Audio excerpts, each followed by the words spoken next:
Mu mateka y'u Rwanda niwe musirikare wagerageje guhirika ubutegetsi inshuro nyinshi. Yakoranye n'abaperezida batatu bayoboye u Rwanda, ariko ntabwo yabuze gusiga igisa n'urwibutso kuri buri mutegetsi wese bakoranye, ndetse nta numwe bigeze barangizanya mu mahoro mu buryo bavuga yuko ari ubwa gicuti. Hari abamwita umwami wa coup d'etat cyangwa master wa coup d'etat kuko ari wagerageje nyinshi muzageragejwe mu Rwanda. Buri umwe muri abo bose bakoranye bamubereye bashebuja byarangiraga bashwanye. Inshuro nyinshi yahunze ubutegetsi cyangwa se akagerageza kubuhunga. Ni Colonel Alexis Kanyarengwe. Hari icyo umuziho? Ikaze.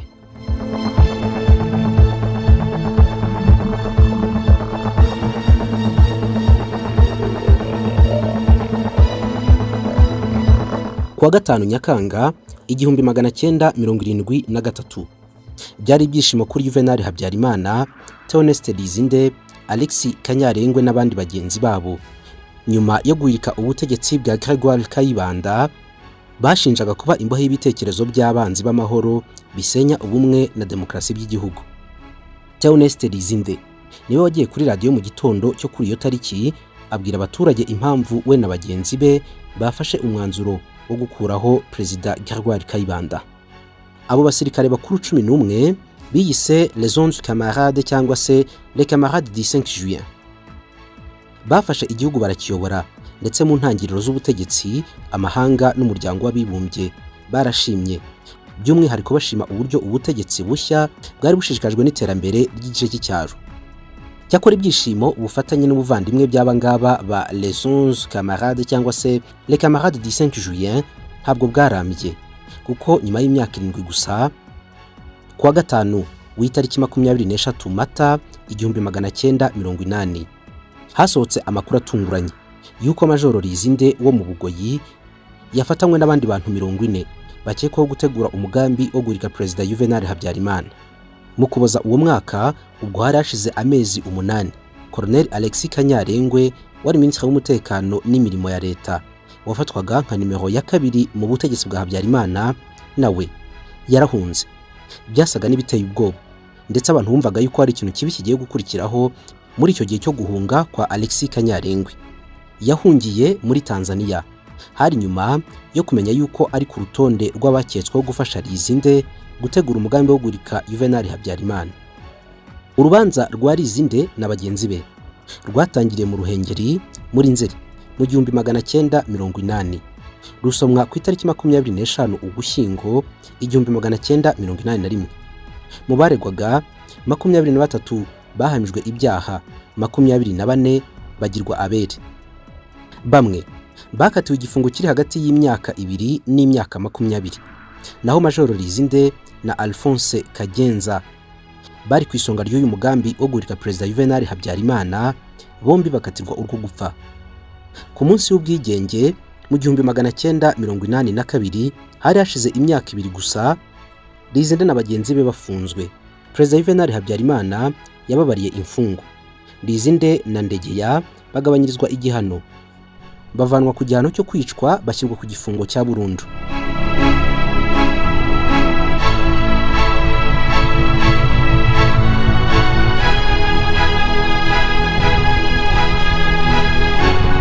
Ntabwo hazwi neza kugeza ubu impamvu nyamukuru yatumye inshuti magara za Perezida Juvenal Habyarimana zarashakaga kumuhirika. Gusa ngo umwuka wari hagati mu basirikare bakuru bayoboraga igihugu icyo gihe wari mubi.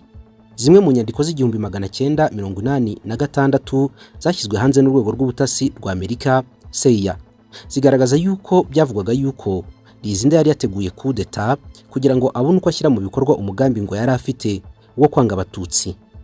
Mu rubanza rwa Ferdinand Nahimana na Hassan Ngeze ndetse na Jean Bosco Barayagwiza bashinjwaga ibyaha bya jenoside muri 2003 i Arusha muri Tanzania, hatumijwe umutangabuhamya ushinjura. Uwo yitwa Helmut Strezke. Uwo mugabo yabaye mu Rwanda mu myaka y'1980, ari umukozi w'umuryango w'ubumwe bw'Uburayi i Kigali. Mu buhamya yatanze, Strezke yavuze yuko coup d'etat yaburijwemo mu 1980, avuga yuko nta mpamvu nyayo yakwemeza yuko yari itumye iyo coup d'etat iba, cyakora ngo hari umwuka mubi cyane hagati y'abasirikare bakuru bari barafashe ubutegetsi bahiritse Gregoire Kayibanda. Yaravuze ati yego hari ibyavugwaga ku bibazo bimwe na bimwe biri hagati mu basirikare bari bakuru bafatanyije na Habyarimana guhirika ubutegetsi. Ati cyari ikibazo cyari kimaze kuba nkaho kiba kirekire muri aba basirikare. Streske yavuze yuko by'umwihariko Lizinde ngo aziraga igitabo yari aherutse gusohora cyakanguriraga abaturage b'u Rwanda kwanga abatutsi. Ariko ngo ingenzi kurusha ibindi ngo kwaba ari ukwivanga muri business y'ubucuruzi bw'akazu. Mutese akazu ko karagaki.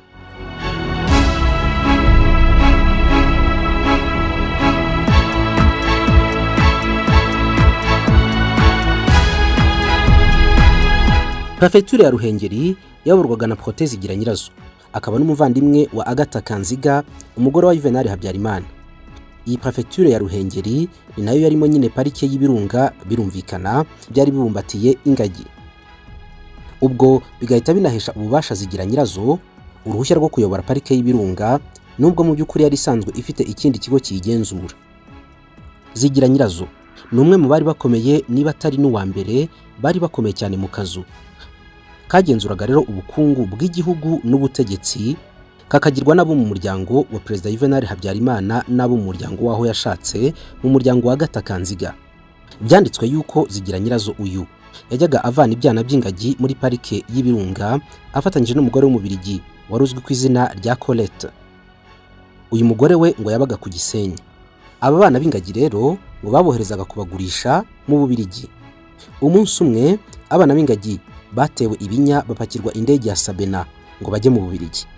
Indege imaze guhaguruka i Kigali yahuye n'ikibazo bituma isubira hasi, isubika urugendo. Bukeye bwaho mu rukerera bamwe mu bakozi b'ikibuga cy'indege baje kumva urusaku rudasanzwe mu ndege ya Sabena yari kiri hasi irimo ikanikwa kugira ngo ize gukomeza urugendo. Ngo byabateye ubwoba cyane, bahitamo kumenyesha Lizinde wari usanzwe ari umukuru w'iperereza ry'imbere mu gihugu. Lizinde ngo amaze kuhagera ahashyirwa imizigo mu ndege harafunguwe, basanga n'ibyana by'ingagi byakangutse kubera ko ikinya cyari cyabishizemo, kandi bikanguka bitaragera i Buruseli aho byoherejwe. Ngo babajije nyiri uwo muzigo ngo baje gusanga ari wa mubirigikazi witwa Colette wabaga ku Gisenyi. Bidatinze Lizinde yahise asaba Perezida Juvenal Habyarimana ko uyu mugore Colette yakwirukanwa mu Rwanda. Habyarimana ngo arabyemeye, ariko biramubabaza cyane, binababaza Zigira nyirazo bari basanzwe bakorana bya hafi. Lizinde wari uyoboye iperereza ngo atangiye kwangishwa Habyarimana, ariko undi ngo ntabwo yabyitayeho cyane, asa n'ukomeza akazi ke, abona ko atari ibintu bishobora kumuviramo ingaruka. Ibintu byaje kuba bibi rero mu 1979 ubwo inzego z'iperereza zavumburaga ingoma ya Karinga na Kimugigizi mu rugo rw'umucuruzi wo muri Pakistan wabaga i Nyanza. Izo ngoma zimaze kuvumburwa, Lizinde yanditse igitabo yise La découverte de Karinga ou la fin des mythes. Kivuga kuri izo ngoma nyine, agaragaza yuko ari we wazivumbuye. Iki gitabo ngo cyarakaje cyane Perezida Juvenal Habyarimana, kuko yumvaga izo ngoma zaravumbuye n'inzego z'iperereza zikuriwe nyine na Perezida Juvenal Habyarimana ubwe, aho kuba zakurirwa n'umuntu ku giti cye nka Lizinde. Lizinde yatangiye gushinjwa agasuzuguro no kwigira umunyabwenge kurusha Perezida uriho. Birashoboka yuko uburakari bwa Perezida Juvenal Habyarimana bwongezwaga umuriri n'urwango Zigira nyirazo n'akazu bari basanzwe bamufitiye, kubera ko yivanze muri bwa bucuruzi bwabo bwo kugemura abana b'ingagi mu Bubirigi. Habyarimana yaje gutegura uburyo azirukana Lizinde mu gisirikare no ku buyobozi bw'urwego rw'iperereza.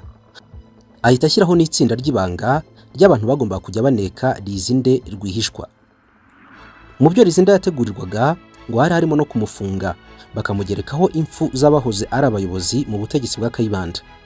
Kubw'amahirwe Lizinde yaje kumenya ibi biri kumutegurirwa, ararakara cyane, yiyemeza guhirika ubutegetsi bwa Perezida Juvenal Habyarimana.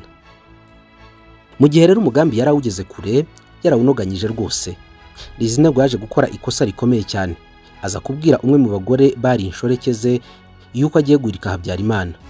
Biza rero kugenda umugambi ugera kuri Habyarimana, igikorwa kitarashyirwa mu bikorwa.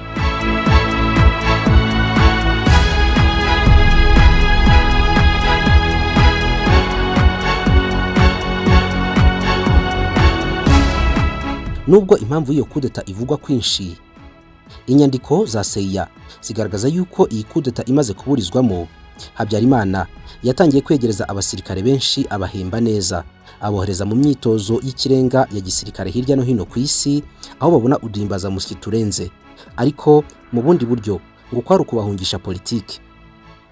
Kanyarengwe na Rizinde baje kuba abanzi bakomeye ba Perezida Juvenal Habyarimana, ndetse kugera nubwo bemeye kwinjira muri FPR Inkotanyi yarwanyaga ubutegetsi bwe. Rizinde yatorekejwe n'Inkotanyi ku ya 23 Mutarama 1991 mu gitero gikomeye cyagabwe kuri gereza ya Ruhengeri. Muri icyo gitondo rero saa moya zuzuye n'isaha nyifite za mu gitondo, intambara urugamba rwatangiye saa 11, twagiye kubona twumva, kuko kugera aho twari turi wafunguraga inzugu 8, twari kure cyane, twari duturanye na Rizinde ku buryo yakubita ikibambasi cyacu akadusuhuza ati titwumvijwe, ariko akakubita ubwo twari dufatanye nawe, ikibambasi cyo cyari gitutandukanyije nawe. Uko byagenze rero, Inkotanyi zaraje, kuko ahari kumugeraho byari byoroshye, we bahita bamuvanamo, babanyurura b'imbere nabo baragenda. Inkotanyi zizi ko turi hariya, n'abanyururu batugaburiraga babwiye bati rero hari izindi Nkotanyi, hari ibyitso umusizi, babonye Barizinde basohotse, babona twebwe bagaburiraga ntitubonetse. Imana imenyera abategetsi babwiye ati bari abantu, hari abantu basigaye. Abahanga mu mateka na politiki bavuga yuko gushwana no gufunga aba basirikare bakuru bafashije Habyarimana kugera ku butegetsi ariko se rikomeye cyane ryakozwe, kuko ngo byatangiye kuzana umwuka mubi mu gisirikare cyose, uhereye muri babandi ba Les Camarades du 5 Juillet. Byafashe indi ntera. Abahutu bo mu majyaruguru n'uburengerazuba bacitsemo ibice, mu gihe abahutu bo mu Nduga n'ubundi bari basanzwe batiyumva mu butegetsi bwa Habyarimana, bamushinja yuko yabiciye abayobozi. Na n'ubu harabemeza yuko iri ari rimwe mu makosa akomeye Habyarimana yakoze, byatumye n'ubutegetsi bwe bugera mu marembera. Cyakora inyandiko za CIA zo mu 1986 zigaragaza yuko koko Colonel Alexis Kanyarengwe yari mu mugambi ukomeye cyane wo guhirika inshuti ye magara Habyarimana Juvenal. Gusa ngo kugira ngo abigereho, yihishe inyuma y'umugambi wa Barizinde n'abandi basirikare n'ubundi batari bagikunda Habyarimana. Gusa ngo ntabwo ari habyatangiriye. Ababise Les Camarades du 5 Juillet, Kanyarengwe akaba ari umwe mu bakomeye cyane muri abo ngabo, n'ubundi bari bamaze guhirika ubutegetsi bwa Gregoire Kayibanda. Kanyarengwe nanone mu b'imbere. Ku butegetsi bwa Gregoire Kayibanda, Kanyarengwe yakoze imirimo itandukanye irimo kuyobora seminari ntoya yo ku Nyundo no kuyobora inzego z'ubutasi. Abasobanukiwe iby'ubutegetsi bwo mu Rwanda bavuga yuko Kayibanda yamushyize mu seminari ntoya yo ku Nyundo, kandi ari umusirikare ukomeye, ngo byari nko kumwikiza ngo amushyire ku ruhande, kuko ari umusirikare w'amarere ukaze kandi utumva ibintu kimwe n'abandi. Kayibanda ngo yamubonanaga inyota ikomeye yo kuyobora, ku buryo yakekaga yuko n'ubundi azayobora ibikorwa byo kumuhirika, niko kumushyira kure ya politike. Umusirikare nk'uyu nguyu uhabwa agaciro ukomeye cyane mu butegetsi, amuha kuyobora ikigo cy'abihaye Imana. Mu 1972 haburaga umwaka umwe gusa kugira ngo Kayibanda ahirikwe ku butegetsi. Noneho Kanyarengwe yarasigaye ayobora amaneko z'igihugu. Yari umuntu utinyitse mu gihugu, utinyitse bikomeye cyane, kuko ngo imodoka ya Mercedes Benz yararaga izenguruka igihugu cyose mu masaha y'ijoro, ari kumwe n'ikipe y'abandi bakoranaga bareba uko umutekano w'igihugu wifashe. Muri iki gihe i Burundi harimo haba ubwicanyi bwakorerwaga abahutu, ndetse benshi muri abangaba bahungiye mu Rwanda. Hari udutsiko rero tw'abasore b'abahutu mu Rwanda ngo batishime itotezwa ryari Burundi, maze utwo dutsiko dutangira gutera ubwoba imiryango y'abatutsi, bababwira yuko nibadahunga bazicwa. Iki gihe kandi ngo hari n'imiryango imwe n'imwe y'abatutsi yasenyewe, indi irameneshwa, abandi bandika impapuro z'amatracte babwirwa yuko bagomba kwishwa, ku buryo umutekano wongeye kuba mucya mu gihugu, ibintu biradogera, abaturage benshi bagira ubwoba.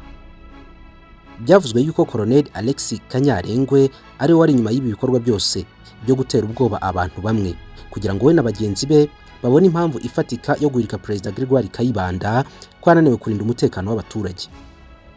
Ntabwo byatinze koko, mu minsi mike yakurikiyeho Kayibanda yahiritswe ku butegetsi.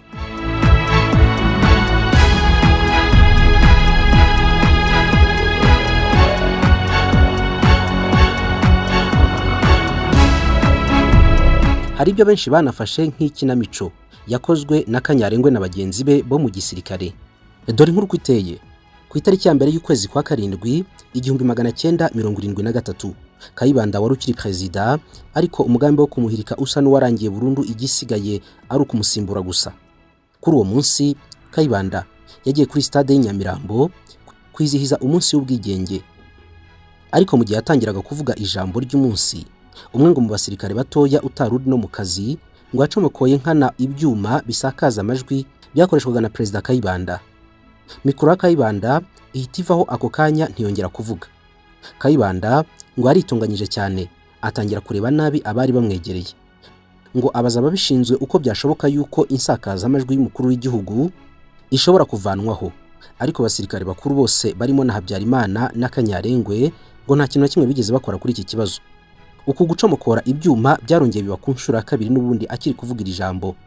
Uwabicomokoye aza no gufatwa arafungwa muri ayo manywa. Ariko mu masaha y'umugoroba Kanyarengwe ubwe yatanze itegeko yuko uwari wafunzwe afungurwa, ngo ari umugambi wari upanze neza. Iki gihe ngo Kayibanda